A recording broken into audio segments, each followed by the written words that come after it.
pas de mots pour décrire cette description de Igor et Grishka et Igor. C'est pour ça que je préférais un applaudissement immédiat, un nouveau pour lui. C'est vraiment magnifique. Faux Patrick. Et malgré tout, Patrick a oublié quelque chose. Très important. Il dit que nous avons des racines russes. Il dit que nous avons des racines autrichiennes. C'est vrai. Il a dit ça d'une manière totalement... Je n'aurais pas mieux dit que lui. Mais en revanche, maintenant, et en fait on l'a découvert là en arrivant, hein, nous avons des racines vendéennes.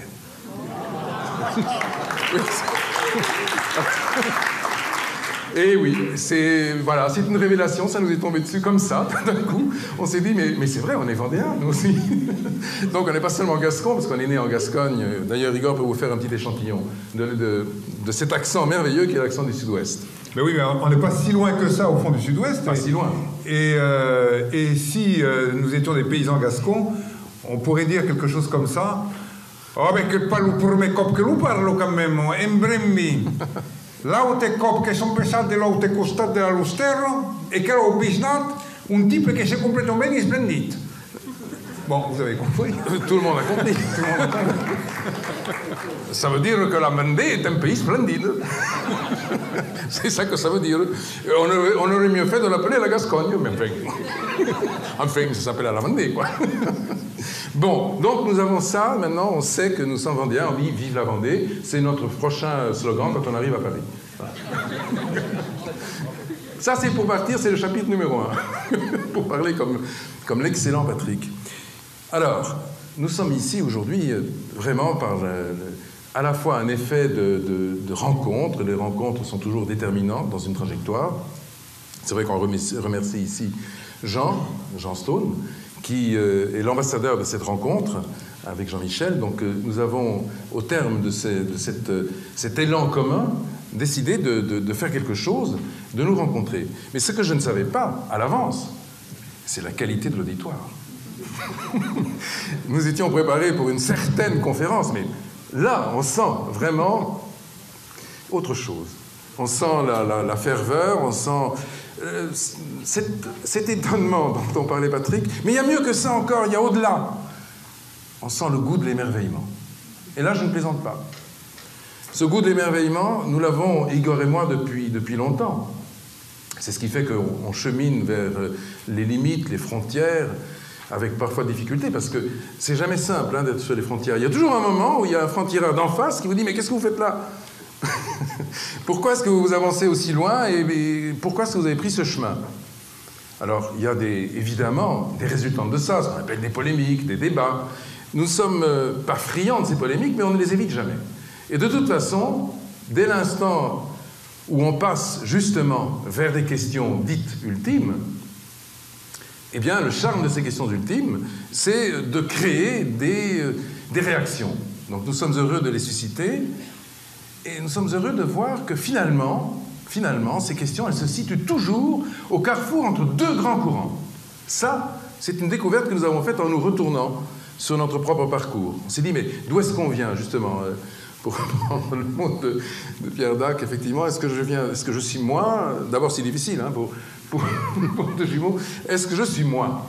D'ailleurs, il y a une petite anecdote, je fais juste une parenthèse, mais qui est intéressante, parce qu'on a dit à table tout à l'heure à déjeuner, mais à propos du « je suis moi », du « qui suis-je », donc le « je », vous savez que Rimbaud disait « je est un autre », c'est quand même très beau.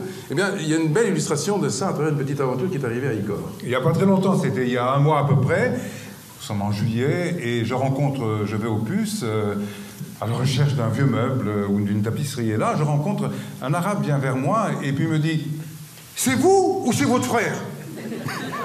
Je lui dis, mais c'est pas moi, c'est mon frère. Et là, il me dit, ah, c'est bien ce qui me semblait. Eh oui, c'est ça la gémilité. Et alors, une autre histoire qui nous est arrivée, puisqu'on était dans une émission, on va souvent dans des émissions de radio, de télévision, pour nos livres, notamment pour le dernier, dont on va vous parler dans un instant. Et il y a un des chroniqueurs de cette émission qui se dit comme ça, alors, vous êtes frères. Ça, c'est sûr, ça se voit. 2, vous êtes jumeaux. Ça se voit aussi. Et il rajoute, mais en 3, et en plus, vous êtes frères, vous êtes jumeaux, et vous avez Alors je lui dis, mais non, je m'attends à quelque chose de très très fort. Et vous n'avez même pas le même prénom. Vous voyez, c'est ça, la grande question du « je », qui suis-je? Finalement, cette question, nous, puisque nous sommes deux et que le stade du miroir a été traversé de manière différente par nous, vous savez ce que c'est le stade du miroir? C'est le moment où on spécule, quand on a quelques mois, ça a été découvert par Freud, sur cette image que vous renvoie le miroir. Alors, qui est dans le miroir? Cette épreuve optique et en même temps psychologique, nous l'avons vécue, mais d'une manière différente, Igor et moi. Parce que, regardez, quand on se regarde, même si les différences existent, ce qui est extraordinaire, c'est qu'on ne se regarde pas retourner dans le miroir. C'est que la symétrie miroir est brisée. Et une autre symétrie apparaît. C'est-à-dire qu'on voit un autre soi-même. Et non pas l'autre soi-même retourner dans le miroir. Ça a probablement été à l'origine de notre quête vers autre chose que savoir qui nous étions. Et ça nous a tourné vers le grand univers. Ça nous a tourné vers le monde extérieur, ça nous a tourné vers l'élucidation du mystère de la naissance de ce monde extérieur. Oui, mais alors, ça nous a tourné aussi vers une question, parce que si le miroir dont Grishka vient de parler est un miroir virtuel, au fond, parce qu'il n'existe pas dans la réalité de l'observation de soi dans le miroir quand on a 8, 9 mois, 10 mois, 1 an, cette réalité-là vous fait toucher du doigt que, bon, il y a un miroir. Mais nous, dans la mesure où nous n'avons jamais été confrontés à un miroir autre que le miroir naturel que nous offrait cette autre image de nous-mêmes, et finalement, c'est ce qui nous a peut-être donné l'idée, on en parlait l'autre jour ensemble, de passer de l'autre côté de ce miroir virtuel. Il n'y a pas, c'est pas une surface résistante et dure, non, c'est une surface conceptuelle. Alors j'en suis sûr que quand on vous dit de l'autre côté du miroir, ça vous éveille Alice au pays des merveilles. Et on se retrouve face à l'émerveillement. L'émerveillement, il vient de là. Et notre côté enfantin aussi, parce qu'on est quand même resté très enfant. Et tout à l'heure, avec il y avait des terminales, c'est pour ça qu'on est en retard d'ailleurs. On est désolé, on est arrivé en retard parce qu'on a fait beaucoup de photos. Énormément. Toutes les classes sont venues à un moment, et ils ont fait des photos avec nous. Et en fait, on se sent comme eux, en fait. Il n'y a aucune différence. D'ailleurs, on l'a dit, il n'y a pas de différence. Et cet émerveillement-là qu'eux éprouvent face à ce grand mystère, c'est exactement la même sensation que nous avons. Donc, du coup, on s'éloigne un peu du poids des institutions et on entre dans la grande verticalité qui permet évidemment ce saut au-delà du miroir. Et donc, l'émerveillement. Je vois qu'on partage les mêmes idées. Et les mêmes sensations. Et ça me fait vraiment plaisir. C'est ce que je disais tout à l'heure. Vous avez le sens de l'émerveillement, vous aussi. Alors, la première question qui nous a été posée tout à l'heure par Robert, au cours de notre déjeuner, est une question qui est à la fois fascinante et difficile.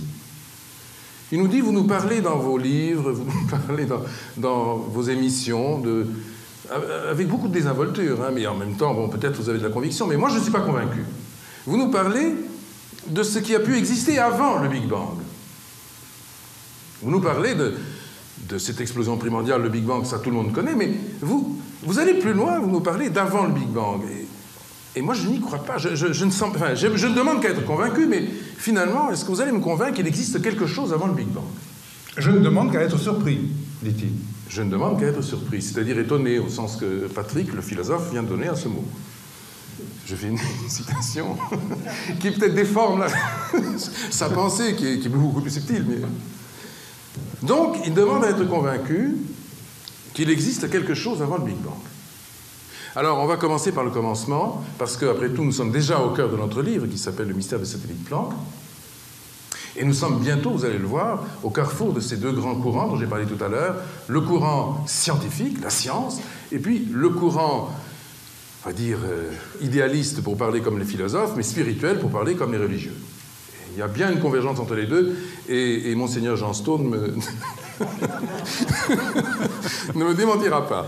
Enfin, je parle sous sa bénédiction. Donc, mais il est les deux, c'est-à-dire qu'il est à la fois...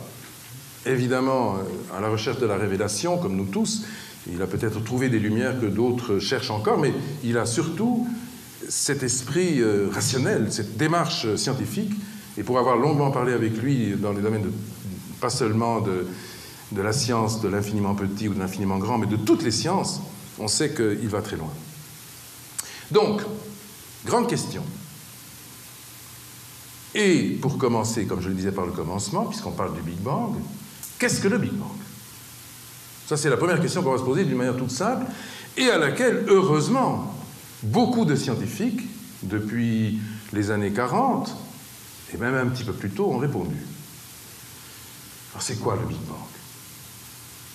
Le Big Bang, c'est quelque chose de très, très, très mystérieux, mais d'extraordinairement aujourd'hui exploré, et relativement bien connu, qui s'est produit, et on le sait d'une manière très exacte en termes de chiffres, il y a 13 milliards et 820 millions d'années. Alors, ça va vous paraître étonnant, encore une fois, étonnant que je donne un chiffre aussi précis. D'où vient ce chiffre? Il vient en fait d'une observation, elle est toute récente. Hein, il y a quelques mois, on pensait que le chiffre était différent. Maintenant, on sait de manière précise que c'est 13 milliards et 820 millions d'années. Pourquoi? Parce qu'un satellite astronomique qui s'appelle le satellite Planck, qui a été lancé par des Européens, à l'initiative d'un Français qu'on connaît très bien, c'est Jean-Michel Lamarre, et ce satellite, lancé le 14 mai 2009, explore pendant 4 ans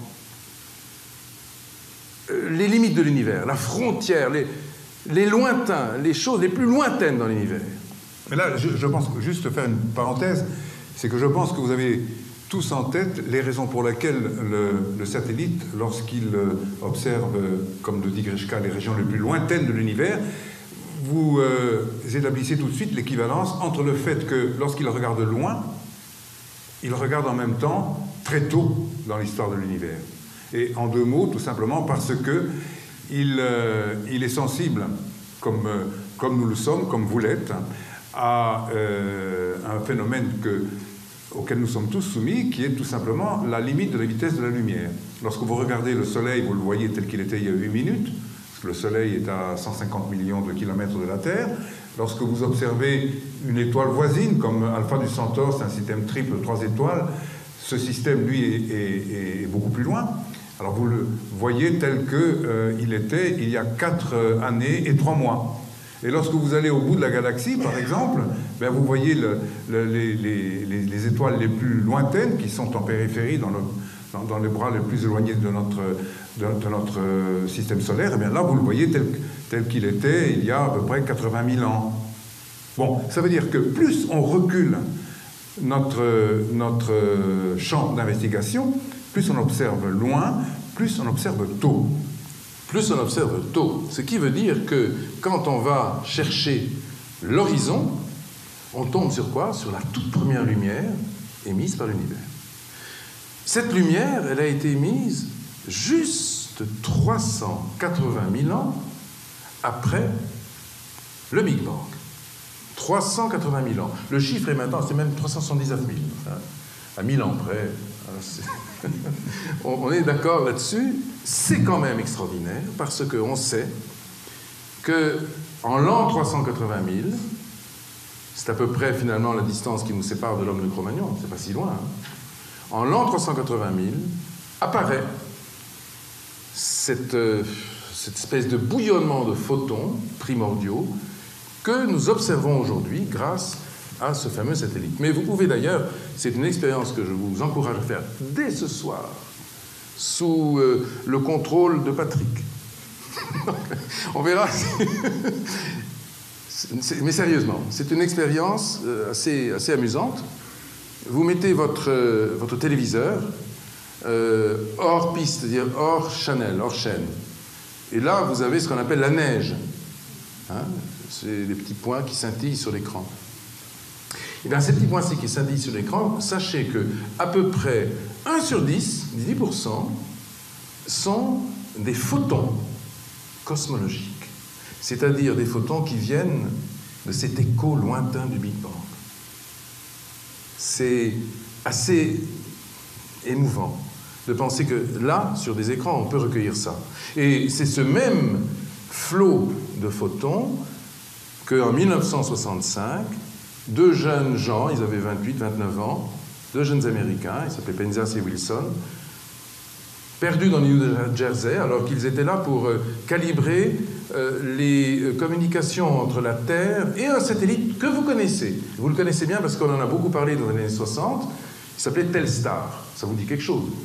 Telstar, c'était le premier satellite qui était destiné à relayer le signal télévisé dans le monde entier. À l'époque, il y avait des télévisions avant les années 60, dans la fin des années 50, il y avait des télévisions locales, si on peut dire, mais pas globales, pas mondiales. Eh bien, le signal devait être relayé par un satellite. Et ce satellite, il fallait le régler. Et ces deux jeunes gens étaient là pour régler le satellite. Et puis, finalement, ils étaient là, employés par la compagnie de téléphone Bell. Ils ont recueilli un bruit bizarre qu'ils n'arrivaient pas à interpréter, qui était une espèce de parasite. Un bruit qui correspondait à une température, qui plus est, de l'ordre de 2 degrés et quelque chose au-dessus du zéro absolu. Très mystérieux. Ils ont pensé que ça pouvait être lié à la ville d'à côté, Holmdale, qui est une petite ville de quelques milliers d'habitants, mais ils se sont dit peut-être que c'était la pollution électromagnétique. Non, ce n'était pas ça finalement, parce que quand on orientait l'antenne, ils avaient une grande antenne dans toutes les directions, on avait toujours ce bruit. Ils ont pensé même que c'était, Igor peut le dire, un nid de pigeon. Et en effet, ils ont chassé un nid de pigeons, ils sont montés sur des poutrelles parce que c'était un petit peu compliqué. On a parlé avec Robert Wilson, qui a eu le prix Nobel en 1978 pour sa découverte. On a parlé très très longuement avec lui. Il nous a raconté le jour où, comme il dit, en chassant les pigeons d'une des poutrelles qui constituait la structure de cette fameuse antenne, j'ai failli tomber. Et ma carrière se serait arrêtée au sol parce qu'il était quand même à 15 mètres de haut. Finalement, lorsqu'ils reviennent dans leur cabane, qui est une cabane en bois, qui ressemble un petit peu à une cabane de trappeur, qu'ils font les analyses, eh bien le fameux bruit dont parlait Gaschka est toujours là. Impossible de s'en débarrasser. Pourquoi? Parce que ce bruit ne venait pas de la Terre. Ce bruit ne venait même pas des étoiles. Ils ont fait des expériences pour savoir si ça venait de la galaxie elle-même. La galaxie, vous savez, ça veut dire Voie lactée en grec. Eh bien non, ça ne venait pas de la galaxie, ça venait d'encore plus loin. Et c'est encore plus loin, qu'est-ce que c'est? C'est encore une fois la frontière de l'univers. C'est un bruit qui était tout simplement l'écho du Big Bang. Et en 1965, la découverte éclate dans le monde, fait en quelques jours le tour du monde. C'est d'abord le New York Times qui s'en empare, et puis ensuite tous les journaux américains, puis de proche en proche en Europe, en Russie, partout. La nouvelle éclate. Le monde a une origine parce qu'on a entendu l'écho de cette origine. Et en 1978, donc, ils vont être consacrés par le prix Nobel. Il raconte toute cette histoire de manière assez détaillée dans la préface qu'il a fait, donc je parle de Wilson, un des deux découvreurs, des deux prix Nobel, qu'il a fait à notre du précédent livre qui s'appelle « Le visage de Dieu », expression qui n'est pas de nous, mais qui est aussi d'un grand physicien et théoricien, physicien expérimentaliste aussi d'ailleurs, qui a eu le prix Nobel, lui, en 2006, pour avoir photographié ce premier écho. Parce que ce qui est extraordinaire, c'est que l'écho, on l'entend, mais jusqu'à présent, on ne l'avait pas encore vu. Et voilà qu'en 1992, grâce à un satellite qui est de la même génération, plutôt du même esprit, mais d'une génération précédente de celui dont on parle maintenant, qui est le satellite Planck, on photographie cette première lumière. Et qu'est-ce qu'on voit dans cette première lumière? D'abord, cette chose étonnante qui est le visage du bébé univers. On voit un univers bébé, un univers qui a à peine 380 000 ans. C'est une fraction de son âge actuel. Ça, c'est une première chose. Mais d'autre part, on y voit des détails et on y voit l'image d'un ordre, l'image d'une harmonie, l'image de quelque chose qui n'est pas lié au hasard. D'ailleurs, on fait des analyses à cette époque, et un grand mathématicien russe qui s'appelle Kolmogorov est en quelque sorte convié à analyser, et il voit dans cette image ce qu'on appelle l'expression d'une complexité qui ne doit rien au hasard. Donc c'est pas au hasard. Et c'est la raison pour laquelle, lorsqu'en 1992, en avril 1992, ce personnage qui s'appelle George Smoot présente ses photos et dit « Regardez ce que nous avons découvert au bout de notre satellite », il est saisi d'une telle émotion face à cet ordre inouï qui se dégage de cette image. Il le dit d'ailleurs, de ce point de vue-là, je me rends compte, dit-il en voyant ces images, que l'univers n'est pas né d'un accident cosmique. Il emploie ce mot, et il dit, c'est tellement beau, c'est tellement émouvant que c'est comme voir le visage de Dieu. Alors, là, évidemment, l'expression fait fortune, elle tourne au moins 7 fois autour de la Terre, elle lui vaut quelques ennuis, parce que quand même un scientifique ne peut pas se laisser aller comme ça à des débordements. Donc, il est un petit peu réprimandé par la communauté scientifique, mais en même temps, l'image dit bien ce qu'elle veut dire. Il nous l'a dit d'ailleurs. Il dit, si je devais, il nous a écrit il y a quelques années, il y a 2 ans, si je devais retraduire à nouveau, je pense que quand même j'utiliserais la même phrase. Parce qu'elle traduit vraiment ce que j'avais envie de dire à cette époque-là, à ce moment-là, face à ce qui est quand même très mystérieux. Alors, où en sommes-nous là avec ça? Nous en sommes en l'an 380 000. Donc on n'est pas encore au Big Bang. On est à ce moment très particulier qui est un flot de photons qui s'échappe de l'univers primordial à cette époque et qui voyage jusqu'à nous. Alors maintenant, l'univers à cette époque, qu'est-ce que c'est? Il n'y a pas encore la moindre trace de matière organisée à cette époque. Ou enfin quelques tout petits linéaments de matière. Mais il n'y a pas encore de matière. Il n'y a évidemment pas de planète, il n'y a pas d'étoiles, il n'y a pas d'amas planétaire ou de galaxies ou quoi que ce soit. Il n'y a rien de ce genre-là. Il n'y a que ce qu'on appelle un plasma chaud. 3000 degrés. 3000 degrés, comme un gaz. Et ce gaz, il contient quoi? Essentiellement, des atomes d'hydrogène. Il y a quelques autres éléments légers, un petit peu d'hélium, un petit peu de deutérium, des choses comme ça, mais ce sont des éléments légers, essentiellement. Alors, pourquoi est-ce que les photons... Là, on va faire un peu de physique, mais en fait, si je me trompe, Patrick va me corriger, ou Jean. Mais en fait, c'est très simple ce qui s'est passé. Alors, je vais vous dire ça en 2 temps. Comme ça, vous allez suivre. Et en même temps, vous allez de nouveau retrouver l'émerveillement. Hein. Regardez cette eau, là. Voilà, il y a de l'eau. Alors, dans l'eau, en Vendée, quand même, parce que maintenant je suis vendéen, donc je revendique le partage de la connaissance. Dans l'eau, quelle est la formule de l'eau? Voilà, ça. Je ne sais pas, enfin, je ne peux pas dire mieux. CH2O. Donc, ça veut dire qu'il y a de l'hydrogène. L'hydrogène est un corps qui est très très abondant dans l'univers. Vous savez que c'est plus de 95%. 70% d'hydrogène, voilà. Et puis alors, le reste est en hélium. Ça fait quand même 80%. Voilà. D'éléments légers. D'éléments légers, c'est 99%. Voilà. Mais cette eau qui contient de l'hydrogène, contient quelque chose. C'est un atome. L'atome d'hydrogène est l'atome le plus simple. Il n'y a même pas de neutrons. Vous savez, vous connaissez. Il y a 3 familles essentielles dans les particules élémentaires de base. Le proton, le neutron et l'électron.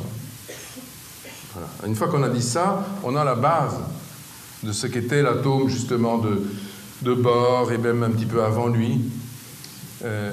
Les premiers physiciens ont découvert ça et ils se sont dit ça correspond un petit peu comme un petit système solaire en réduction. Maintenant, l'atome d'hydrogène, il est encore plus simple puisqu'il n'a même pas de neutrons. Il y a juste un proton et juste un électron qui tourne autour. H égale 1. Hein, vous connaissez la formule, évidemment. Pour vous qui êtes des ingénieurs, des chercheurs, pas pour certains d'entre eux, j'imagine, en tout cas des enseignants, des capitaines d'industrie, des capitaines tout court peut-être, aussi des chevaliers, allez, des chevaliers de la Vendée. Ben oui, mais absolument, j'ai l'impression d'être dans une...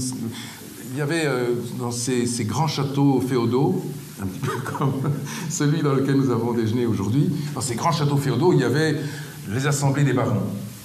Et parfois, il y avait donc 2 seigneurs venus d'ailleurs, ou peut-être même 2 malheureux comme nous, qui venaient d'ailleurs et qui étaient soumis au regard des barons. C'est un petit peu la sensation qu'on a. Donc c'est à la fois un honneur et en même temps on est très intimidé. Sachant évidemment que vous avez le droit de nous faire avouer. Et de nous poser toutes les questions. D'ailleurs tout à l'heure, si vous avez des questions, et il y en aura certainement, n'hésitez surtout pas à nous les poser. Elles nous rendent peut-être plus humbles parce qu'on s'est dit, tiens, en fait, je n'avais pas pensé à ça. Donc, et d'ailleurs, c'est vrai qu'il y a une autre qualité chez les scientifiques, c'est d'être très, très humble et de rester toujours très en dessous. C'est la raison pour laquelle, là, je vais être sérieux.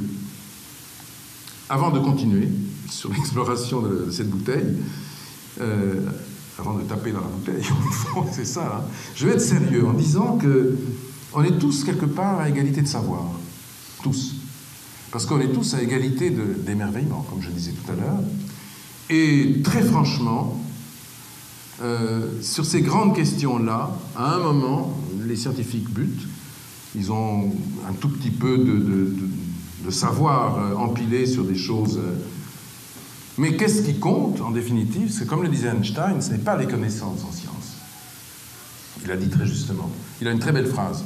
Il dit, ce qui compte en science, ce ne sont pas les connaissances, c'est l'imagination qui va ensuite susciter d'autres connaissances.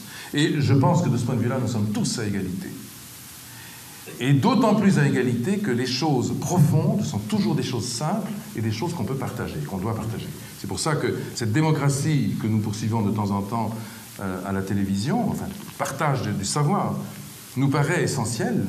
C'est pas seulement parce que c'est un facteur de croissance pour une collectivité, c'est parce que c'est tout simplement ce qu'il y a de plus noble et de plus profond en nous. Donc, ça nous oblige à l'humilité. Donc tout ce que je dis là, à propos de... Ce sont des choses qui, à un moment, doivent être réfutées. D'ailleurs, c'est même le test profond de la science. Une réalité n'est scientifique que si elle est contestable, si elle est réfutable. C'est ce que dit Popper. Popper, qui est un grand philosophe des sciences. Donc nous ne demandons qu'à être réfutés. Et d'ailleurs, il faut même être modeste dans cette demande. Donc toujours être un petit peu en retrait. Je reviens donc sur la bouteille. Il y a des atomes d'hydrogène dans cette bouteille, et en même temps, donc, quand on va chercher cet atome si simple, il est composé au départ de quelque chose qui est 1835 fois plus lourd que l'électron qui tourne autour. D'ailleurs, déjà, ça, c'est un miracle. C'est ce qu'on disait tout à l'heure. C'est un miracle. Parce que s'il avait été 1837 fois plus lourd, l'électron ne pourrait pas graviter. Et s'il avait été 1833 fois seulement plus lourd, l'électron se serait échappé. À tout jamais. Non, il a été 1835 fois. Déjà, réfléchissons à ça. Il y a aussi une force qui est sous-jacente à la force atomique, enfin qui l'entoure, qui est la force électromagnétique, qui est réglée par une constante qu'on appelle la constante de structure fine, découverte systématiquement traqué par un immense physicien qui s'appelait Sommerfeld, qui est celui qui, en Allemagne, a eu le plus grand nombre de prix Nobel comme élève, sans avoir eu d'ailleurs jamais le prix Nobel lui-même. Et Sommerfeld, ami très proche d'Einstein, a découvert cette constante qui a fait dire au plus grand pédagogue de la physique théorique, vivant en deuxième moitié du XXe siècle, qui s'appelait Feynman. Et pourtant, c'est un... Je sais ce qu'il va dire, c'est pour ça que je m'émerveille et je viens reprendre... Non, mais je viens reprendre surtout sa parole au vol, parce que c'est quand même étonnant qu'un Richard Feynman, c'est quand même quelqu'un d'extraordinaire, c'est un géant de la physique théorique. Prix Nobel. Prix Nobel, bien entendu. Il a régné sur des générations d'étudiants. C'était peut-être, comme le dit Greshka, le plus grand transmetteur de savoir, le plus grand pédagogue de la physique théorique. Pour vous donner une image, certains des élèves, pour l'honorer, venaient à ses cours à genoux. Donc il traversait toute la cour et il s'installait à genoux pour montrer à quel point... Le grand Richard Feynman était immense. Et lorsqu'il observe la constante de structure fine, lorsqu'il observe le fabuleux réglage qui, d'une certaine manière, soumet la réalité à ce qu'elle est, eh bien, il dit, cette constante, je ne peux pas me résoudre à dire cela autrement, c'est comme si elle avait été tracée de la main même de Dieu. C'est ce qu'il dit. Il dit ça. C'est un physicien théoricien de tout premier plan qui dit ça, un prix Nobel. Donc il va très loin, comme vous le voyez.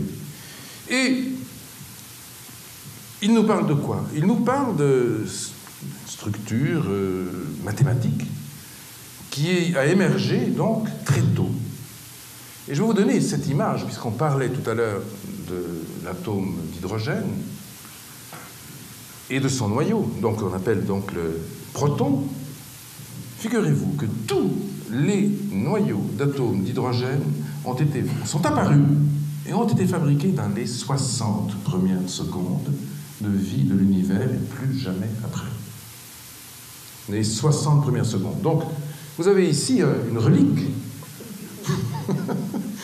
C'est concret de l'eau, hein, mais vous pouvez aussi en mettre dans le vin d'ailleurs, si vous voulez. Et même, vous pouvez prendre du vin tout seul, parce qu'il y a aussi de l'hydrogène dans le vin.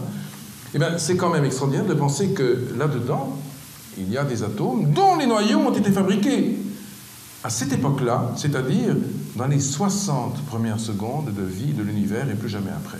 C'est pas du tout la même chose pour les éléments lourds, qui eux sont fabriqués dans le cœur des étoiles. Ça a été découvert par Fred Hoyle, beaucoup plus tard.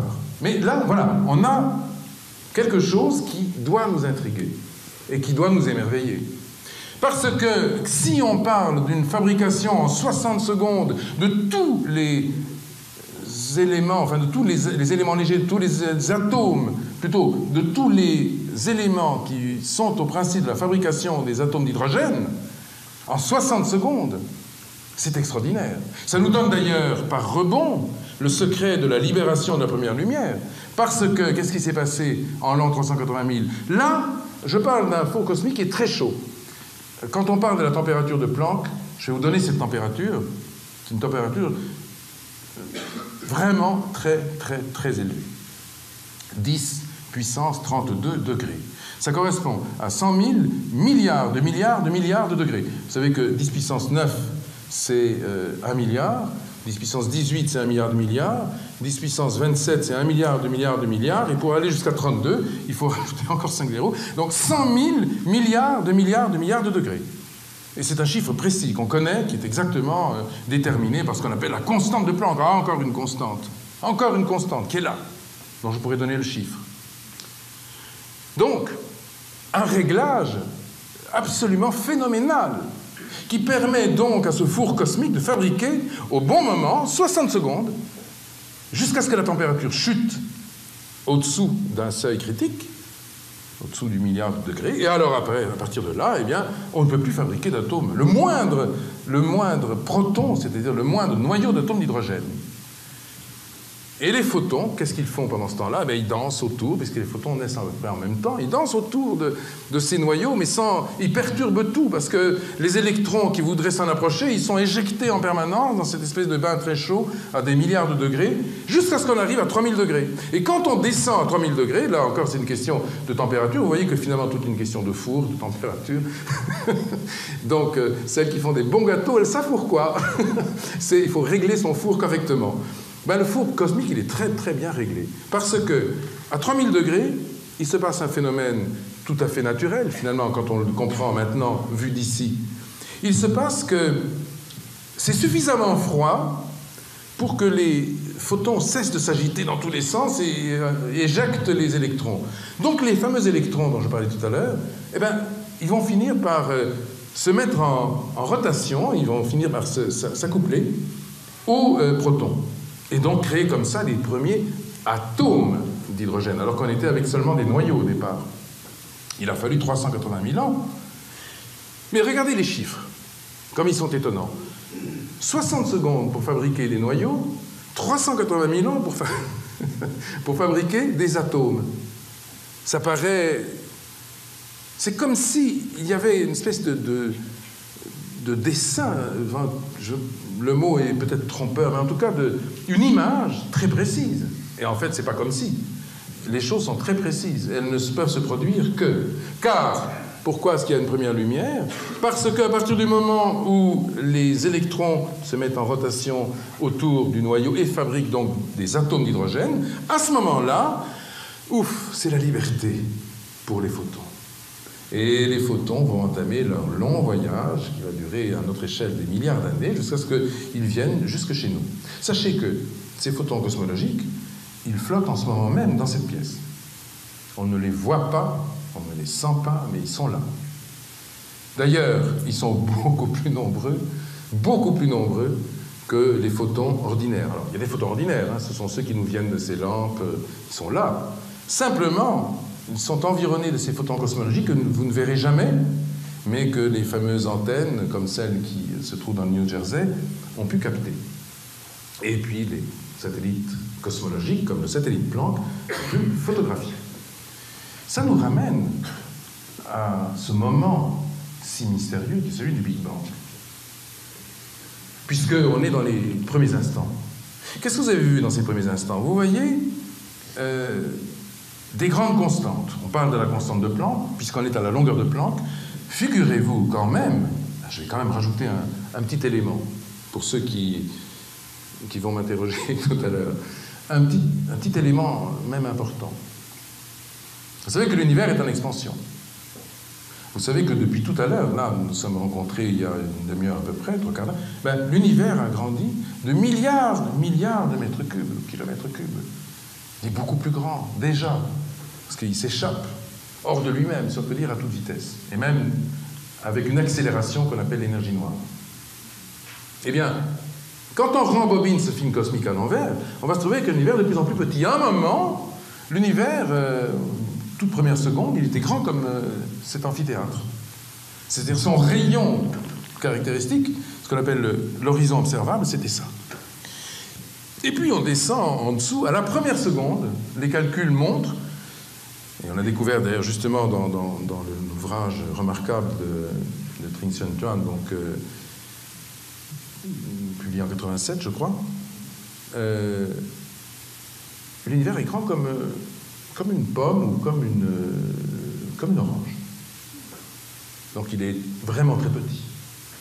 Et puis quand on descend encore au-dessous, de la première seconde, on tombe vers un petit pois, puis vers une tête d'épingle, puis vers toute petite particule élémentaire, encore plus petite que toutes les particules élémentaires, puisqu'en fait, on sait qu'au moment caractéristique du Big Bang, à 10 puissance moins 43 secondes, ça c'est le temps de Planck, qui est le temps ultime, eh bien, l'univers était pas plus grand qu'une particule qui elle-même serait, ou aurait été, ou est plus petite, 1 milliard de fois plus petite que le noyau de l'atome d'hydrogène dont j'ai parlé tout à l'heure. C'est quand même vertigineux, parce que ça veut dire qu'à cette époque-là, l'univers est une espèce de toute petite chose, minuscule, infinitésimale, inimaginable d'ailleurs, mais cette petite chose-là, elle est dotée d'une énergie absolument colossale. D'abord, il faut dire qu'elle a un poids, et que ce poids a été calculé. Et qu'aujourd'hui, donc, on sait que l'univers, au moment où il apparaît à la longueur de Planck, c'est-à-dire ce qu'on appelle dans les laboratoires la particule de Planck, elle pèse 20 microgrammes. C'est-à-dire, c'est un tout petit grain de poussière. Mais elle a quand même un poids. C'est ça qui est étonnant, c'est qu'on se dit, mais comment se fait-il que cet univers qui contient en germe ce qu'il deviendra beaucoup plus tard, il ne pèse à cette époque-là que 20 microgrammes. Eh bien, vous allez comprendre, en fait, ce n'est pas moi ni Grishka qui sont en mesure de donner la réponse. C'est Einstein et la théorie de la relativité. Et la fameuse équation que vous connaissez, évidemment, E égale mc carré.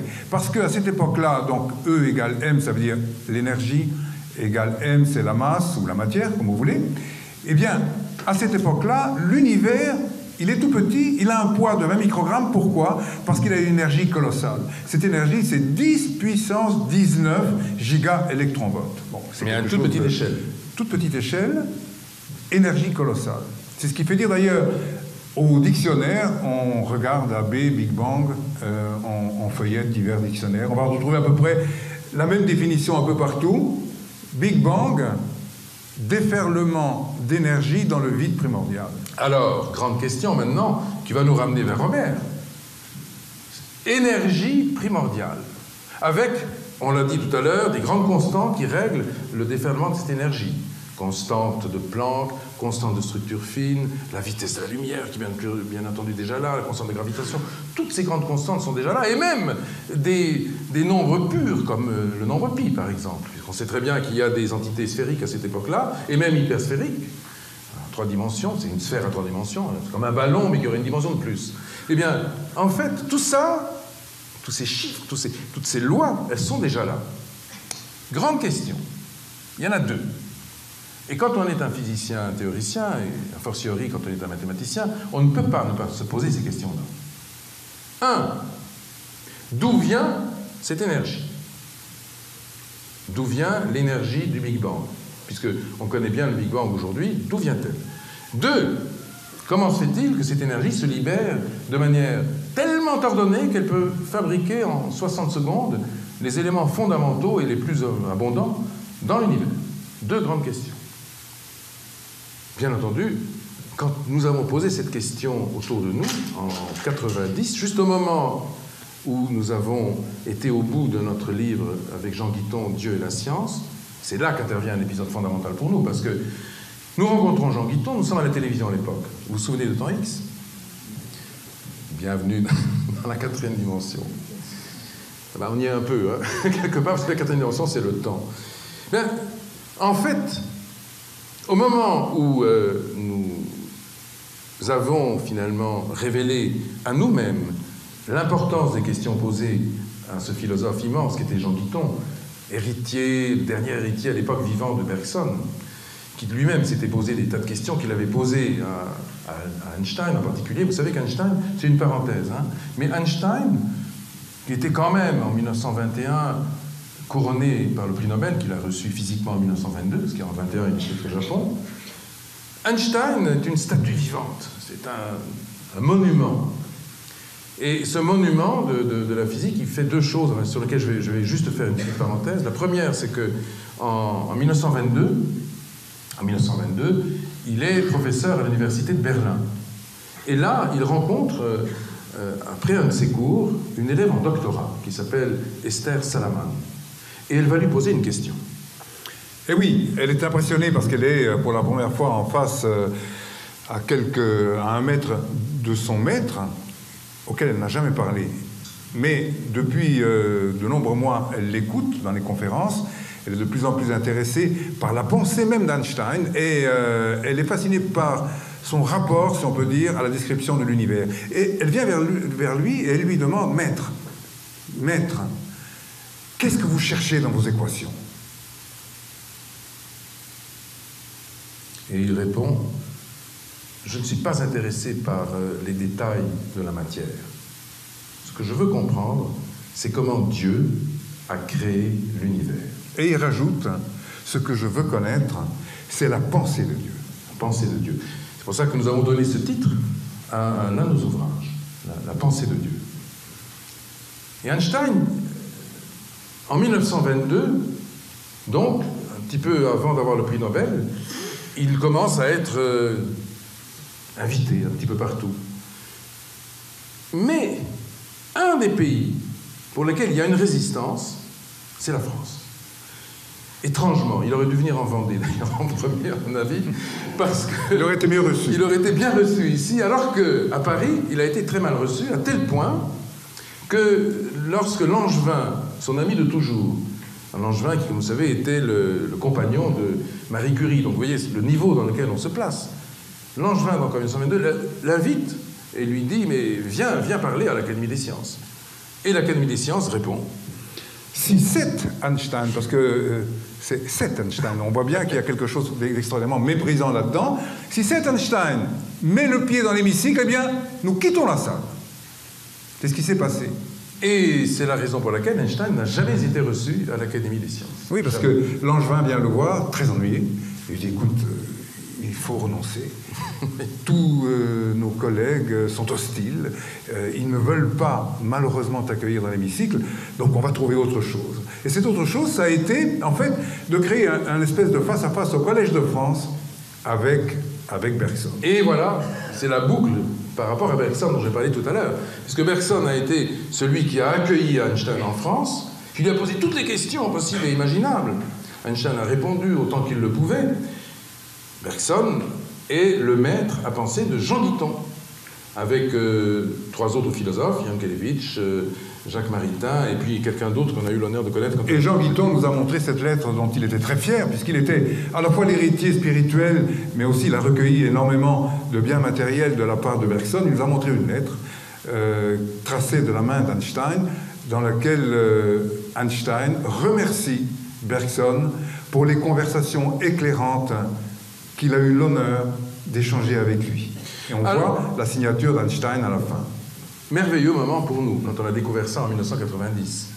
Mais ça nous a donné des ailes, en quelque sorte, le courage de poser la question autour de nous, puisque finalement, lorsque Jean Guiton, en 1991, après la publication du livre, nous demande, mais finalement, d'où ça vient cette énergie du Big Bang dont nous avons parlé? On en a beaucoup parlé dans notre livre, mais d'où ça vient? On pose la question comme ça.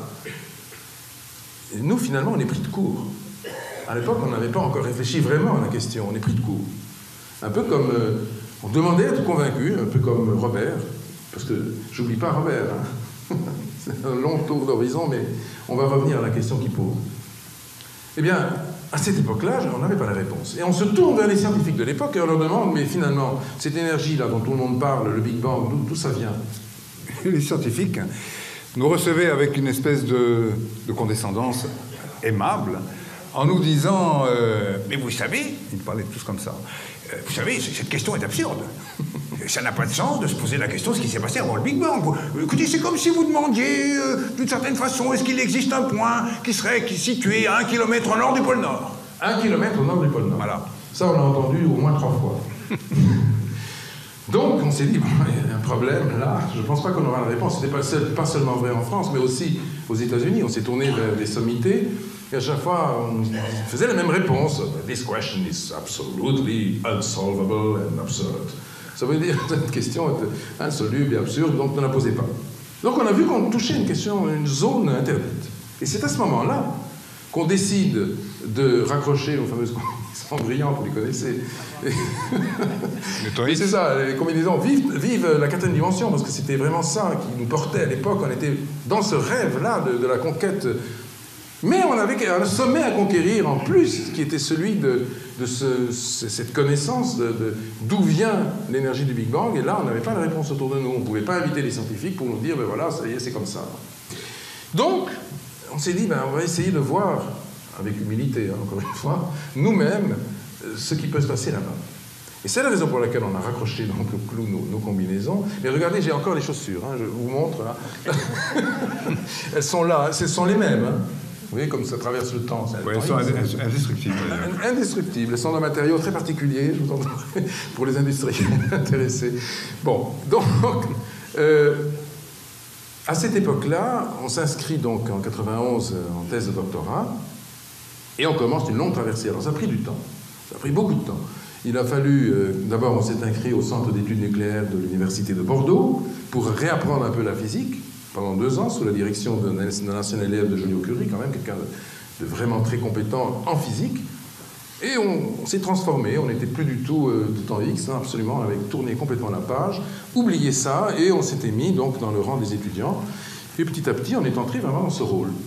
En 93, on rencontre une sommité que tu connais, Jean, qui est André Lichner-Ovitz, un des plus grands mathématiciens français, de la seconde moitié du XXe siècle, élève de Cartan, et en même temps d'ailleurs héritier d'Einstein pour certains de ses travaux, et qui nous dit, ben, finalement, vos thèses sont passionnantes, cette grande question que vous soulevez sur l'avant-Big Bang, c'est fascinant, mais vous n'arriverez pas à trouver des questions si vous êtes simplement dans la physique d'aujourd'hui.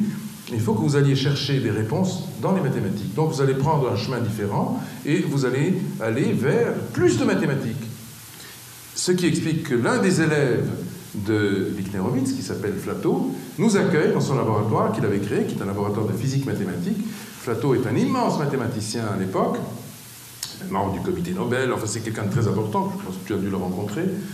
Et Flatto, créateur d'ailleurs de la première revue aujourd'hui au monde de physique mathématique qui s'appelle Letter of Mathematical Physics, nous accueille dans son laboratoire et nous nous mettons à prendre des mathématiques. Et ça prend du temps. Parce que quand on se met aux mathématiques, vraiment, alors qu'on a fait pendant des années... Oui, si, on avait quand même des mathématiques, on avait le X, c'est tout. X égale... Bon, mais X égale 0 dans notre cas, parce qu'on était quand même... On est parti de loin. On avait une formation précédente, mais qui était quand même lointaine et qui était effacée par la télévision. Donc du coup, il a fallu tout reprendre, presque à 0. Donc les mathématiques, on s'enfonce dans ce qu'on appelle la théorie des groupes, et puis après la théorie des groupes quantiques, qui raffine encore la théorie des groupes, et puis les algèbres d'opérateurs, et tout ça. Bon, ça prend des années à chaque fois. Si bien que je soutiens ma thèse moi, en mathématiques seulement en 99, donc à l'école polytechnique, face à un jury musclé, comme le sont tous les jurys, un petit peu hostile aux élèves. C'est normal, un jury doit être hostile aux élèves. C'est ce qui fait que l'expression de l'élève peut être finalement féconde ou fertile. Igor, un petit peu plus tard, donc en 2002. Et qu'est-ce que nous retirons de cette longue traversée qui a pris plus de 10 ans 11 ans, en fait. 9 ans pour moi, un petit peu plus pour Igor, mais grosso modo, c'est à peu près 10 ans. Qu'est-ce qu'on en retire? On en retire un début, mais vraiment un tout début de réponse à la question soulevée par Robert. Finalement, Robert était sur la trajectoire. Hein. C'est comme si on avait, à un moment ou à un autre, je ne dirais pas prévu, mais en tout cas, on savait que ce type de question se poserait. Est-ce qu'il peut exister quelque chose avant le Big Bang? Et c'est bien la question qu'on a posée. Et la réponse que nous avons extraite, alors, je ne donne pas le chemin mathématique qui permet d'accéder à cette réponse, mais malgré tout, le résultat, c'est qu'il existe quelque chose avant le Big Bang. Alors, évidemment, c'est quelque chose d'autre, c'est quelque chose de très différent de ce qu'on peut imaginer. C'est quelque chose qui ne tient ni de la matière qui nous entoure, ni de l'énergie que nous pouvons voir à travers, par exemple, ces photons qui tombent du plafond, qui ne tiennent même plus du temps, d'ailleurs. Le temps que nous avons passé ensemble, ça fait peut-être un peu plus d'une heure que nous sommes ensemble. Ces trois composantes, si on peut dire, de la réalité dans laquelle nous vivons, forment ce qu'on appelle l'espace-temps. Hein, dans cet espace-temps, il y a les trois coordonnées d'espace, il y a du temps, mais le temps, et il faut que vous reteniez ceci parce que c'est vraiment important, c'est une des données fondamentales de toute la physique. Le temps a pour variable conjuguée l'énergie, et l'énergie, c'est la matière. Oui. C'est-à-dire qu'en fait, sans temps, il n'y a pas d'énergie. Vous faites tous une expérience très simple. Hein.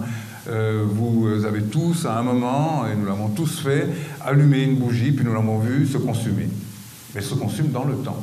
C'est-à-dire qu'en fait, qu'est-ce qu'elle fait? Elle échange de l'énergie contre du temps. Ou plutôt, elle va libérer de l'énergie dans le temps. Alors, faites une expérience. Si vous restreignez la flamme, vous mettez par exemple un tout petit peu de suif sur la mèche, à ce moment-là, vous allez avoir une bougie qui va brûler plus lentement. Simplement, elle émettra moins d'énergie, moins de lumière. Donc vous voyez qu'il y a une conjugaison. Ça mettra plus de temps, il y aura moins d'énergie. Donc il y a une conjugaison, une espèce de couple entre le temps réel, celui qu'on mesure sur nos montres, et puis l'énergie. Alors, maintenant, ce que nous avons découvert dans nos travaux, c'est que ce couple, eh bien, il est brisé quand on passe le mur de Planck. Et là où je donne raison à Robert, il a raison quand il dit, mais avant le Big Bang, on ne peut pas se poser cette question-là, parce que l'avant n'existe plus, puisque le temps n'existe plus. En effet, c'est là où je lui donne raison, mais c'est là où nous allons tenter de le convaincre, c'est que le temps réel que nous mesurons sur nos montres cesse d'exister avant le Big Bang. Il est remplacé par autre chose, un autre type de temps, un autre genre de temps. Alors lequel? Ben, c'est un temps que les mathématiciens connaissent depuis très longtemps. Les mathématiciens avant les physiciens. Et qu'on appelle le temps imaginaire.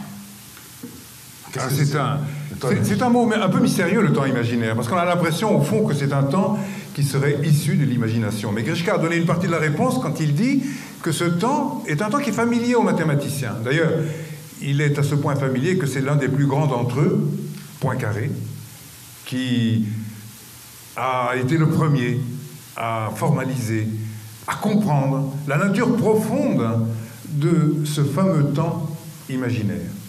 Alors, on ne va pas dire tout de suite de quoi il est fait, ce temps imaginaire, mais si on vous rappelle que le temps réel, lui, est lié à de l'énergie, il a pour variable conjuguée de l'énergie. La question que vous devez tous vous poser ici, c'est alors, si le temps réel a pour variable conjuguée l'énergie, eh bien alors, quelle est la variable conjuguée du temps imaginaire? Voilà, c'est ça la vraie question. C'est la vraie question, c'est celle qu'on s'est posée dans nos thèses, notamment. Eh bien, la réponse que vous allez pouvoir découvrir, pour ceux qui sont entre vous des ingénieurs, vous pouvez faire des calculs avec ce qu'on appelle les transformés de Fourier, ce sont des instruments mathématiques extraordinaires. Ils vous donneront la réponse. C'est un calcul un peu long, mais on trouve. Et on trouve que la fameuse variable conjuguée du temps imaginaire, ce n'est autre que de l'information. L'information. Alors retenez bien ce mot, on va en reparler de différentes manières. On va considérer le mot information sous divers points de vue. Mais ce que vous devez bien comprendre, c'est que lorsque l'on passe la barrière de Planck, c'est-à-dire en fait ce qu'on appelle le mur de Planck, qui est donc un mur d'énergie 10 puissance 19 gigaélectronvolts. Parce qu'on passe à l'envers, hein, c'est quand on remonte de l'autre côté. On va percer ce mur-là. Eh bien, on va quitter ce que les physiciens appellent la métrique d'espace-temps. Et donc le monde de la matière. Et donc le monde de la matière et du temps ordinaire. On va quitter cette métrique qui nous est habituelle, celle dans laquelle nous vivons aujourd'hui, 3 dimensions d'espace, 1 dimension de temps réel, et on va perdre la notion, ou plutôt on va perdre la 4e coordonnée du temps réel de cette métrique, pour la remplacer par une coordonnée de temps qui n'est plus réelle, mais qui devient donc du temps imaginaire. Le temps imaginaire, vous pouvez déjà, par intuition, comprendre qu'il s'agit d'un temps qui ne passe pas. C'est un temps sans durée. C'est un temps qui ne distribue plus les événements du passé vers le futur en passant par le présent. Le curseur, si on peut dire, des événements ne correspond plus à une distribution hiérarchique. Et vous allez comprendre, je vais vous donner un exemple qui vous est familier et qui va vous permettre de comprendre ce que c'est que ce fameux temps imaginaire et pourquoi il est associé à de l'information. Vous avez tous chez vous, évidemment, un lecteur de DVD. Et lorsque vous êtes un petit peu fatigué, comme vous pouvez l'être après avoir écouté cette conférence, eh bien, vous allez à la maison, vous rentrez chez vous, et puis vous décidez de vous détendre devant un bon film. Là, qu'est-ce que vous faites? Eh bien, vous saisissez un DVD, vous l'introduisez dans le lecteur, et là, vous appuyez sur Play. Lorsque vous appuyez sur Play, que vous mettez donc le film en route, vous introduisez donc le film dans le monde de l'énergie. Et là, vous êtes dans notre métrique à nous. C'est-à-dire, en fait, vous êtes dans la métrique ordinaire, avec un temps réel qui s'appuie sur de l'énergie pour transformer des événements du passé vers le futur en passant par le présent. Le présent, c'est vous qui êtes devant l'écran en train de regarder le film. Et vous le regardez pendant 1h30. Lorsque vous avez fini le film, vous appuyez sur Eject et vous récupérez votre DVD. À ce moment-là, vous êtes tous d'accord avec moi, il n'est plus dans le monde de l'énergie. Vous l'avez retiré du monde de l'énergie, puisqu'il n'y a plus d'électricité, il n'y a plus de rayon laser pour lire le disque DVD. Donc, vous l'avez retiré, vous avez, en fait, le film, vous l'avez dans la main. Mais sous une forme numérique. Mais sous une forme numérique, c'est en fait le film. Il y a... Toute l'histoire est là. Mais elle est là en temps imaginaire. C'est-à-dire qu'en fait, il n'y a plus de futur ni de passé là-dedans. Il n'y a qu'une seule histoire globale, sans hiérarchie entre les événements, sous une forme très simple, qui est de l'information. C'est toute l'information du film qui est là, gravée dans le DVD. Ça, c'est du temps imaginaire, qui ne vit plus dans le monde de l'énergie, mais qui vit dans un temps différent, qu'on appelle le temps imaginaire, c'est-à-dire, en fait, encore une fois, sa variable conjuguée étant de l'information. Donc, vous avez bien compris, la nature profonde du temps imaginaire, c'est de l'information. Et lorsqu'on parle, Gashka et moi, d'une information à l'origine, parce que c'est bien de cela qu'il s'agit.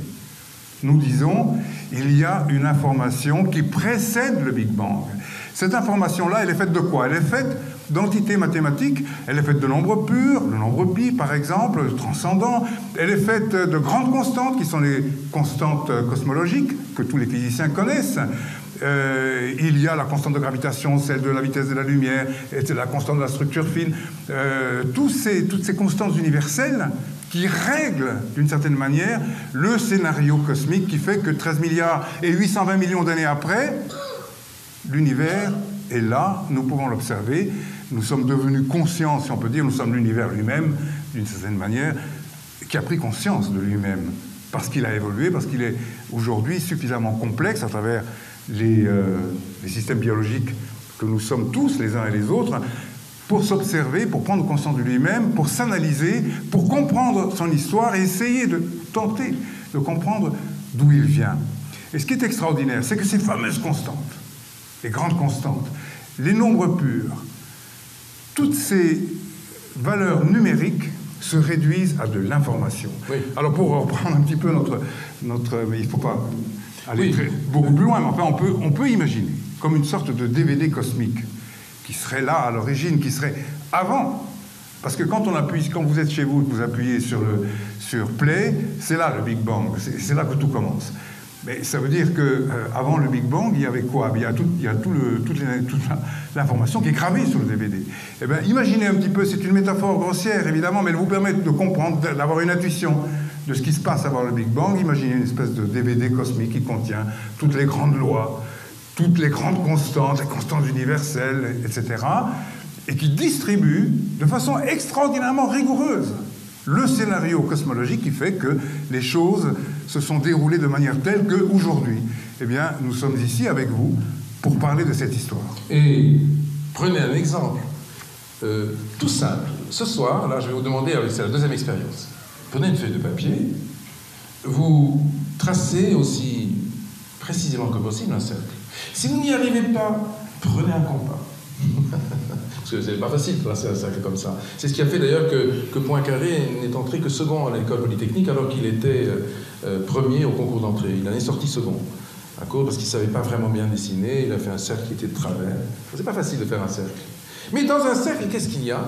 Il y a le rapport entre la circonférence et le diamètre. C'est tout simple, ça. Les Grecs déjà l'avaient compris et même avaient calculé, parce que ce rapport-là entre la longueur de la circonférence et la longueur du diamètre, c'est un chiffre. Ce chiffre, vous le connaissez. Hein, c'est le nombre pi. Il est sur la barre des nombres réels. Vous prenez les nombres réels qui partent de 0 et qui suivent à l'infini. Ce chiffre, il est juste, enfin ce nombre, il est juste entre 3 et 4. Un point, c'est un point entre 3 et 4. 3, 14, 15, 92, 65, 5, etc. Ça continue comme ça. C'est extraordinaire. Plusieurs choses, 3 choses qui sont extraordinaires dans le nombre pi et que je vais vous demander vraiment d'intérioriser en face de ce cercle, méditer en face de ce cercle. Vous allez voir, c'est un objet de révélation absolument merveilleux. Première révélation, ce nombre, il s'en va à l'infini. Il a même été découvert comme étant transcendant en 1882 par le directeur de thèse du Grand Hilbert, qui est un des mathématiciens les plus célèbres du XXe siècle, du XIXe siècle aussi, parce qu'il était aussi avec un pied dans le siècle passé. Hilbert, Klein, Weil, et puis d'autres, même des physiciens comme Einstein, ont vu quelque chose de très mystérieux dans ce nombre pi. Et vous allez voir la même chose ce soir. Hein, quand vous... Et oui, peut-être même que ce sera peut-être ce que Pascal appelle une illumination. Parce que Pascal, il était philosophe, mais il était aussi un grand mathématicien, et il tirait, comme il le dit, ses illuminations des mathématiques. Pythagore aussi. Eh bien, en face de Archimède, c'est lui qui a donné son nom. Puis, peut-être que certains d'entre vous, parmi les plus âgés, vous avez en moyenne 40 ans, un petit peu moins. Donc vous étiez beaucoup trop jeune pour avoir entendu parler de la constante d'Archimède. Mais la constante d'Archimède, c'est le nom qu'on donnait autrefois, avant que vous soyez nés, qu'on donnait autrefois, dans les années 50, donc avant, bien avant. Donc on donnait le nom de constante d'Archimède. Archimède est celui qui a découvert, alors, bien sûr, vous savez, le principe d'Archimède avec... vous connaissez, au fait? Hein, tout corps. Hein, on en fait l'expérience tous les jours. On en fait moins sous les douches, mais beaucoup dans les baignoires. Donc, Archimède, qui donne ce nom à sa constante, il est ébloui. Alors, la première chose qui doit vous éblouir, c'est le fait que ce nom s'en va à l'infini. À l'infini. Si vous prenez une feuille de papier, par exemple, et que vous écrivez le nombre pi, vous savez combien de décimales aujourd'hui calculées du nombre pi exact? Je vous donne le chiffre parce qu'il est assez vertigineux. Il n'y avait que 707 décimales avant votre naissance, c'est-à-dire avant les années 50. Mais oui, 707, c'est ce qu'on apprenait à l'école, vous savez, les fameuses 707 décimales qui étaient sur le palais de la découverte. Hein, vous faisiez le tour avec une erreur. Avec une erreur. Et c'était calculé sur une formule qui était la formule tout simplement de Euler, hein, qui a été celui qui a... Euler était un des plus grands mathématiciens, il était aveugle pendant 25 ans à la fin de sa vie, et pourtant il a fait des découvertes étonnantes, dont la formule la plus étonnante que je vais vous donner, c'est pour moi la formule la plus belle de toute la science. Avec quand même E égale mc carré que vous connaissez. Alors, ça c'est un troisième devoir que je vous donne. Puis après on en reparlera donc avec le grand pédagogue ici, et qui fera des convocations à Saint-Gabriel. Hein, donc, non. Sérieusement, il y a E égale mc carré. Mais il y a une autre formule qui a été découverte au XVIIIe siècle par celui qui est considéré comme le plus grand génie des mathématiques, avec un autre génie qui s'appelle Ramanujan, qui lui n'avait jamais appris les mathématiques, jamais, mais qui a été quand même gratifié du titre de docteur de l'université de Cambridge parce qu'il a découvert 5000 théorèmes et que ces 5000 théorèmes n'ont jamais été décrétés comme faux, jamais. Et il n'y a que 2500 de ces théorèmes qui ont pu être démontrés. Et il a fait, lui aussi, ce Ramanujan, une formule. Il a créé, enfin pas créé, il a découvert une formule de pi. Et quand on lui a demandé, mais d'où vient cette formule? Il a dit, ah, c'est un rêve qui me vient de la pensée de Dieu. C'est lui qui l'a dit. Il l'a dit en plus d'Einstein. Donc c'est pour ça qu'on a été vers ce titre qui nous paraît sublime.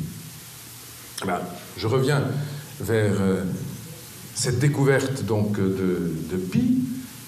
Et cette découverte de séquences dans les nombres. On voit un 3, puis un 1, puis un 4, et puis 9, etc. Enfin, ça continue comme ça jusqu'à l'infini. Comme je disais, si vous preniez une feuille de papier, vous pourriez écrire toutes les décimales qui ont été déjà écrites. Alors, je disais tout à l'heure, donc je posais la question, combien de décimales ont été, à votre avis, après les 707 ? Milliards, exactement. Plusieurs milliards. 10 000, voilà, c'est un japonais. Et c'est cette année-là, c'est juste en début de cette année, on a franchi le seuil vertigineux de 10 000 milliards de décimales. C'est-à-dire qu'en fait, si on prenait une feuille de papier, et qu'on voulait écrire ces 10 000 milliards, cette feuille de papier ferait déjà la moitié du tour de la Terre sur une feuille de papier. Donc on ne peut pas l'écrire. On sait simplement qu'il est là, il défile sur des écrans. Et si on veut l'écrire comme ça, c'est la moitié déjà du tour de la Terre.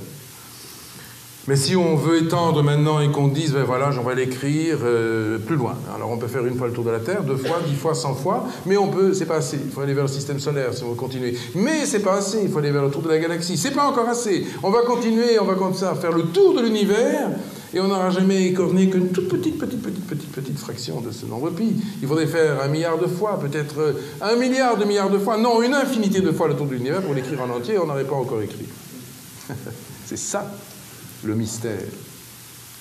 Mais, deuxième mystère qui va vous éblouir, quand vous êtes en face de ce nombre infini, un nombre infini, Hilbert, l'élève de celui qui a découvert que pi est transcendant, donc il s'appelait Lindermann, c'est son titre de noblesse, le mathématicien, il était à l'université de Göttingen.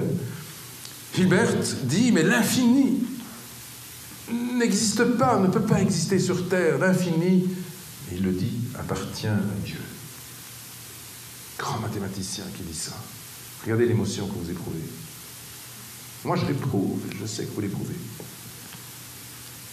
On est en face d'un nombre dont on doit se demander si ces décimales, ces fameuses décimales, s'égrènent au hasard ou pas. La réponse, vous l'avez. Je vous l'ai donnée tout à l'heure. Il existe ce qu'on appelle des algorithmes, c'est-à-dire en fait une formule, des formules, qui permettent de calculer de plus en plus exactement ce nombre, sans que pour autant on ait la formule complète. Attention, parce que c'est un nombre qui va à l'infini. Mais on sait déjà, en calculer, ce qui n'est pas si mal, exactement 10 000 milliards de décimales. Et on ne se trompe pas. D'ailleurs, dans les ordinateurs, on utilise beaucoup la formule du fameux Ramanujan qui disait « mais ça me vient de Dieu ». Donc, à partir de là, la réponse est très simple. Ça veut dire que ce nombre ne se déroule pas au hasard. Et ça frappe certains des mathématiciens et même des physiciens qui se sont interrogés. Ils se disent, oui, d'accord, ce n'est pas au hasard, mais d'où vient, encore une fois, d'où vient ce nombre? Pensez exactement jusqu'à l'infini. Puisqu'en fait, rien n'est laissé au hasard jusqu'à l'infini. Jusqu'à l'infini. Si j'allais bien au-delà de 10 000 milliards de décimales, je vais à 1 milliard, 2 milliards, 2 milliards, 2 milliards de décimales, il y aura un 3 qui va apparaître. Ce n'est pas au hasard. Il est calculé, ce nombre. Grande question. Par quoi? Pourquoi un 3 plutôt qu'un 2, plutôt qu'un 7? Et ça nous ramène à la grande question du scénario, dont j'ai parlé tout à l'heure, qui est le fameux scénario cosmologique, qui fait que l'univers, depuis 13 milliards et 820 millions d'années d'existence, au moment donc où il apparaît, jusqu'à aujourd'hui, est un univers qui devient de plus en plus complexe et qui obéit à des lois de manière telle que le grand Poincaré lui-même, nous sommes en 1895, quand il dit « L'univers ne peut se dérober aux lois qui le gouvernent, l'univers n'est jamais hors la loi. » Jamais. Et c'est une belle phrase parce que on voit bien que l'univers c'est pas un délinquant cosmologique, si on peut dire. Il est soumis aux lois, il obéit à ces lois, et c'est en obéissant à ce scénario qui lui-même repose sur des structures physiques d'une précision vertigineuse qu'il permet à la vie, entre autres, d'apparaître sur cette planète. Mais évidemment, nous serions bien à mal d'imaginer que nous sommes les seuls. Il y a évidemment, au moment où je parle, des milliards d'autres planètes peuplées par des êtres qui, eux aussi, ont vécu leur aventure de la complexité. Ce qui s'est produit sur Terre, il y a environ 3 milliards 800 millions d'années, évidemment, n'est pas un phénomène isolé, cela s'est reproduit ailleurs. Alors tout cela pour dire que ce scénario cosmologique, qui repose sur un ordre absolument vertigineux, un ordre dont Grishka a donné une illustration à travers un seul petit exemple, qui est un exemple immense en même temps, qui est l'exemple du nombre pi, qui ne se déroule jamais au hasard, a fait dire d'ailleurs à quelqu'un qui est un des plus grands mathématiciens de notre temps et qui est d'ailleurs à l'origine d'une science que vous utilisez tous, et même les mots. Il a été l'auteur, par exemple, du mot RAM dans les ordinateurs que vous utilisez, Random Access Memory. C'est le grand von Neumann, John von Neumann. Von Neumann lui-même a réfléchi sur le nombre pi. C'était en 1940. Et un soir de 1940, là-bas, à Princeton, il écrit sur un petit carnet, après avoir réfléchi longuement sur le hasard. Est-ce qu'on peut réellement reproduire le hasard? Il y passera toute sa nuit, et à la fin, au petit matin, il va tracer sur son carnet ces quelques mots, décidément, 2 points, le hasard est décidé. C'est-à-dire qu'en fait, il voit apparaître des phénomènes qui, comme pi, semblent relever du hasard. Pour autant que l'on se penche sur ces phénomènes, on se dit, ben oui, c'est le hasard qui a produit ça. Eh bien non, parce qu'en réalité, tous les phénomènes qu'il observe sont des phénomènes qui sont associés à ce qu'il appelle du pseudo-hasard. Ça apparaît comme du hasard, mais ce n'est pas du hasard. Et donc, à ce titre-là, il y a quelque chose de plus profond, il y a un ordre, beaucoup plus profond, qui fait que finalement, tout lui semble et lui apparaît, et il l'écrit, décidé. Oui, d'ailleurs, je vous ai tout à l'heure promis une formule que je ne vous ai pas donnée. Et Jean le sait, hein, donc il allait me rappeler alors. Je vous la donne parce que justement, c'est l'image même de l'anti-hasard. Formule donc qui est découverte au XVIIIe siècle, 200 ans avant la formule E égale mc carré, et qui est aussi belle dans le domaine des mathématiques, mais qui va tellement loin. Alors je veux vraiment essayer de la mémoriser, de l'écrire même sur une feuille de papier, puis ce soir de réfléchir quand vous serez en face de votre feuille blanche. Vraiment, c'est très important. Tout le monde doit l'écrire, cette feuille. Enfin, sur cette feuille, doit écrire cette formule. Il y en a qui n'écrivent pas, je vois. Il y aura des interrogations tout à l'heure. Pas par moi, hein, mais c'est... Voilà. Il faut noter, hein. Oui, bien sûr, mais bien sûr. Évidemment. Mais pas par moi, c'est Patrick qui note. Donc, écrivez. Vraiment, c'est très important. Cette formule est considérée comme étant la plus belle, pour la plupart des mathématiciens, c'est la plus belle de toutes les mathématiques. C'est de la même façon, pour certains, la plus belle de toute la science, avec égal mc carré quand même. Et pour exactement comme Feynman a dit qu'elle était inspirée de la main de Dieu, d'autres ont dit, elle est inspirée, enfin, elle est écrite de la main de Dieu pour la constante de structure fine. D'autres ont dit de cette formule qu'elle est directement inspirée par Dieu. En effet, Euler, alors qui est Euler? C'est, comme je l'ai dit, un immense mathématicien. Il est le découvreur notamment de la toute première formule, avec d'ailleurs son contemporain Leibniz, du calcul de pi, des formules magnifiques. Il faut que vous allez sur Wikipédia, vous verrez, vous trouverez tous ces linéaments de l'histoire des sciences, et des mathématiques en particulier, par rapport à pi. Et alors, en fait, il finit par découvrir une formule incroyablement simple qui a mis les plus grands de ce monde, notamment Catherine de Russie, qui a invité Euler pour en parler, mais aussi tous les souverains de l'Europe à cette époque, perplexes devant cette formule, venue de Dieu, comme on le disait. Alors écoutez et puis écrivez. Vous allez écrire E, un petit E, puis vous allez écrire en puissance, vous savez, comme au carré, hein, vous allez écrire en puissance I multiplié par pi.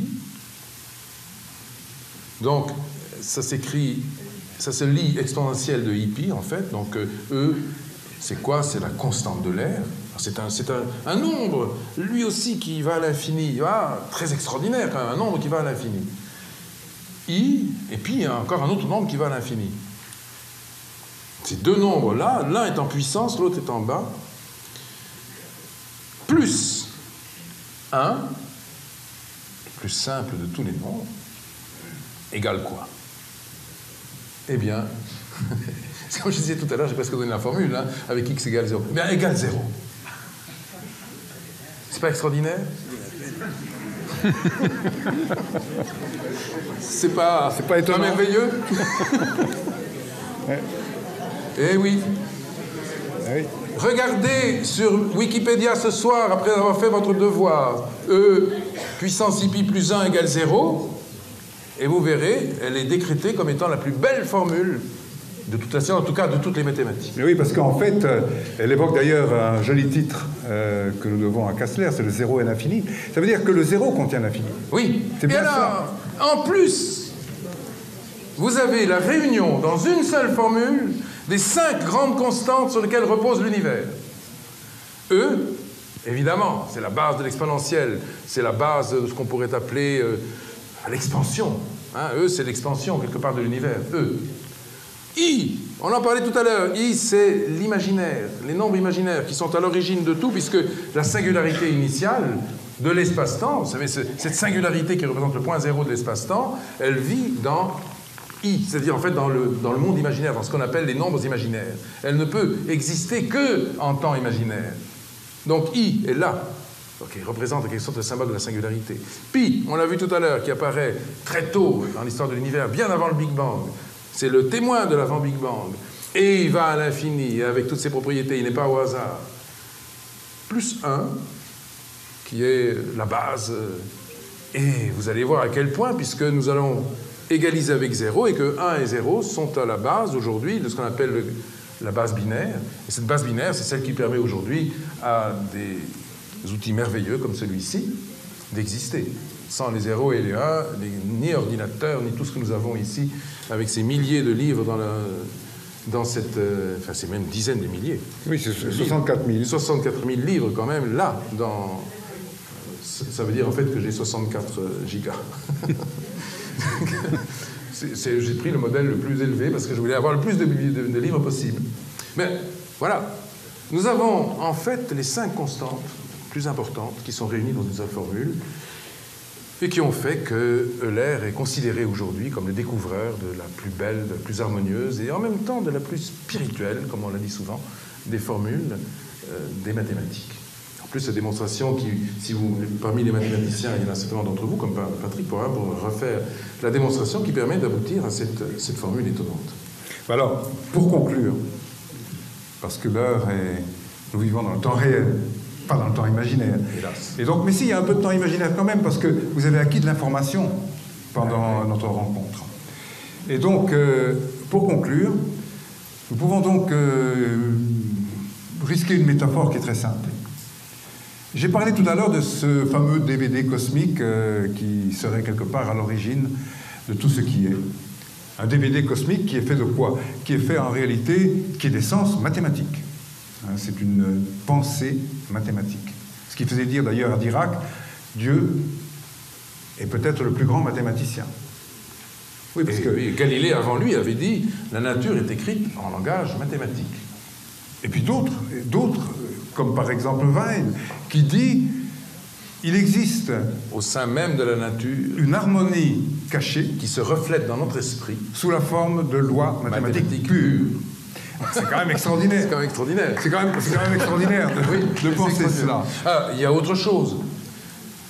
Einstein, dont on a parlé souvent. En 1936, Einstein est abordé par un jeune enfant de 10 ans qui lui demande, au sortir de ces amphithéâtres, « Maître, est-ce que vous croyez en Dieu ?» Alors Einstein lui dit « Mais je ne te réponds pas tout de suite.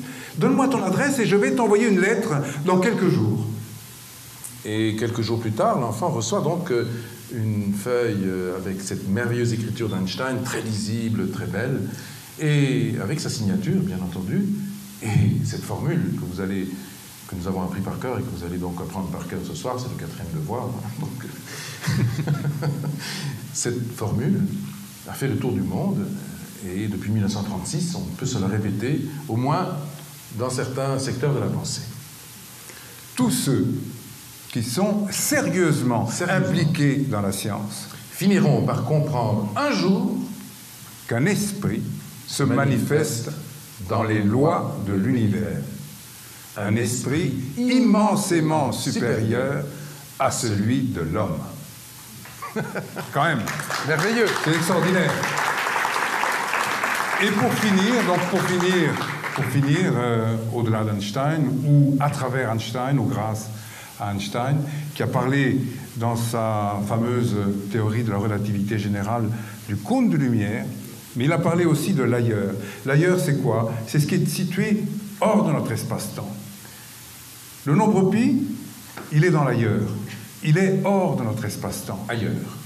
Les grandes constantes, elles sont dans l'ailleurs. Ailleurs. Elles sont hors de l'espace-temps.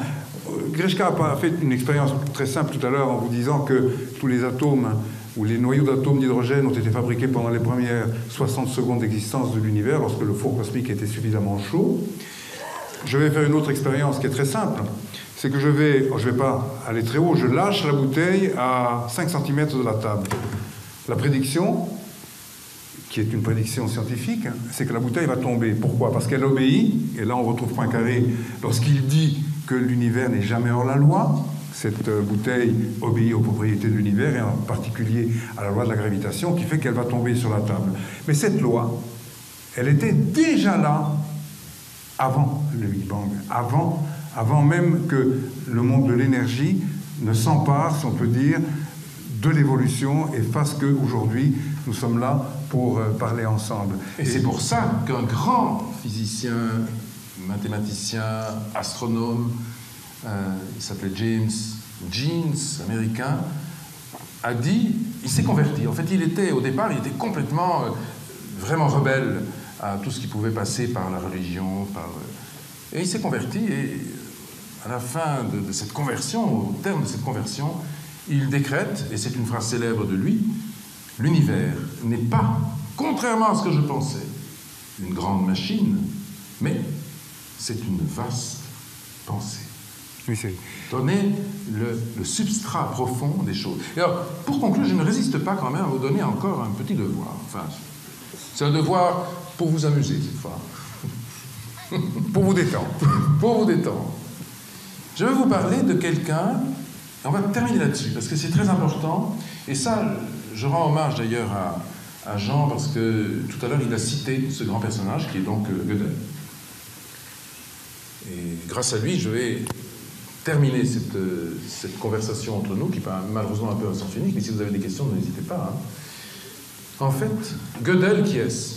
C'est un personnage qui a vécu dans le début, qui a commencé sa trajectoire de scientifique dans le début des années 30.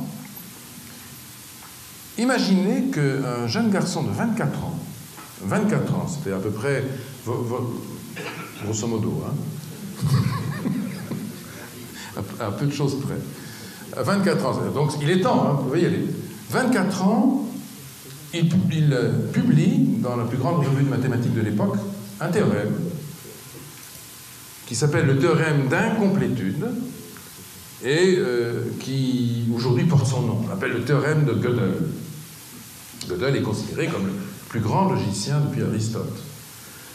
Eh bien, Gödel, qu'est-ce qu'il démontre dans ce théorème? Quelque chose d'incroyablement puissant. Quelque chose qui va structurer, je l'espère pour vous, hein, je l'espère, votre vision du monde à partir du moment où vous allez avoir la traduction simple de ce théorème. Mais son énoncé est fidèle, vous allez voir. Il dit ceci. Il dit « Tout système logique est nécessairement incomplet. Tout système logique est nécessairement incomplet. »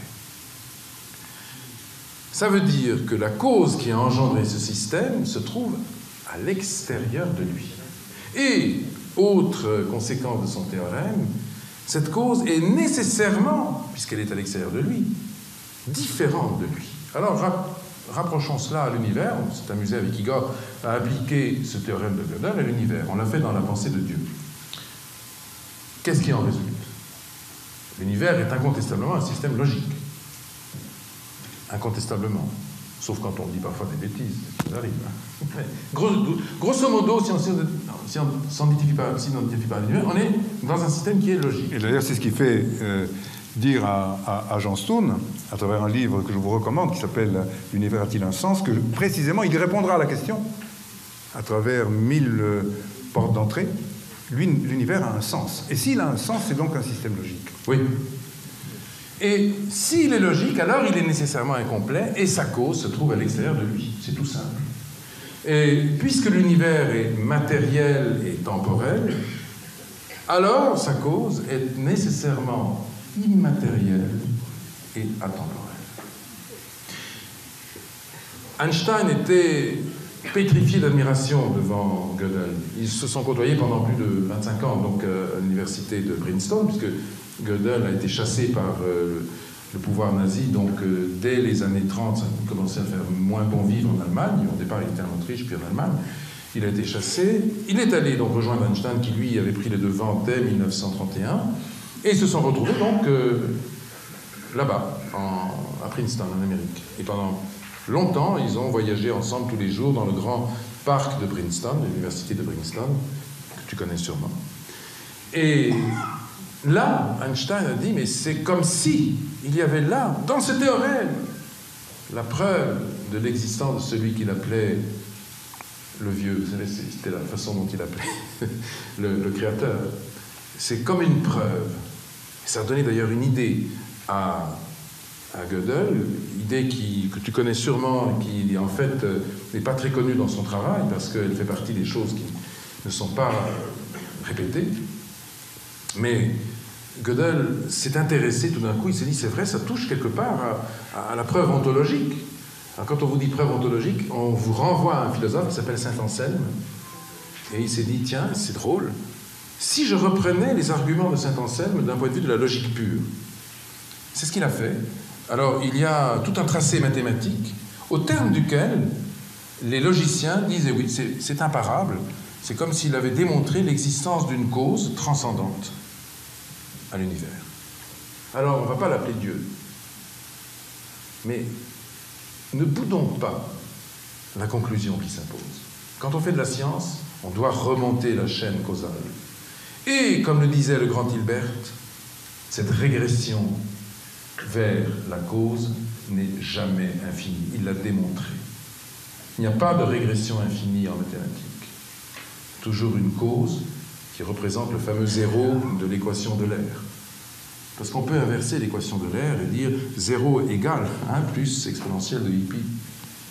Donc on est à un moment où, quand on a touché ce monde de la cause, on sort évidemment de l'univers initial dans lequel on cherche la cause, on l'aperçoit, on ne la touche pas du doigt directement, mais on l'aperçoit. On en perçoit son reflet.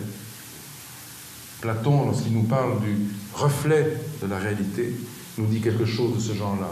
Quand il nous dit, Platon, que le temps, c'est l'image mobile de l'éternité immobile. Quelle belle phrase. Il nous dit la même chose. Il nous parle du temps imaginaire, c'est le temps immobile, l'éternité immobile.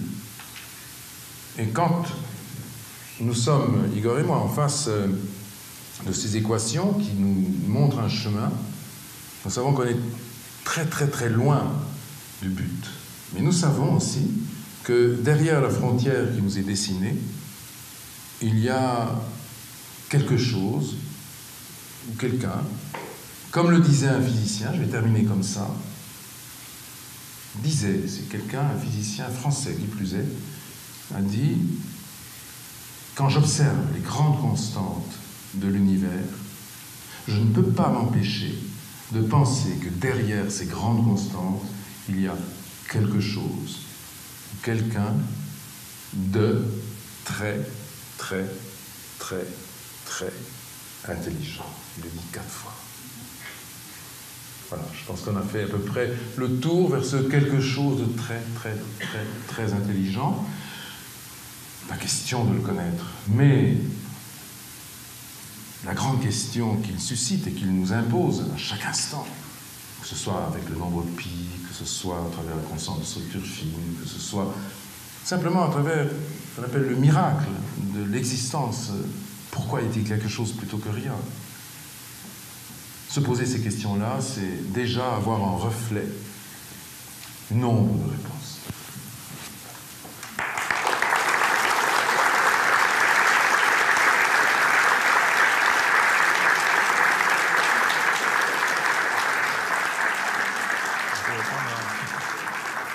Quelques questions.